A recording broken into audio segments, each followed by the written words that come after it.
Hello everybody and welcome. In this video I'm going to show you how to check battery level for your earbuds EARFUN Air Pro 4 on your iPhone.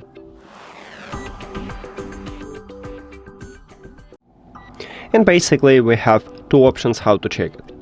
The first one is to create a widget. You need to press and hold at empty space, then click Editor Plus at the left top and Add Widget.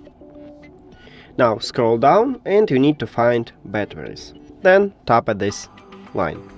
You can also use a search and write batteries here and tap right here. It's the same menu. Right here we have 3 presets. Select the best one for you and then click Add Widget. And you can check battery percentages right here anytime, but make sure that your headphones turn on and connected with your phone. The problem is that right here we have general battery percentages, so not for the left and right earbuds.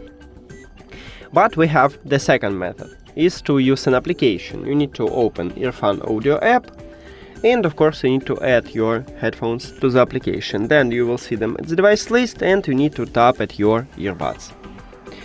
And right here we have the battery level for the left and right earbuds, but we can also check it for the charging case. So if we put both of the earbuds, it should work with only one, but as you can see nothing, so let's put both of it. Oh, and maybe we need to reconnect. No, we don't need it. Okay, amazing. So right now you can check battery level for the charging case. That's it. Thank you for watching this video. If you found it helpful, please consider subscribing to the channel and leave the like on the video. See you later!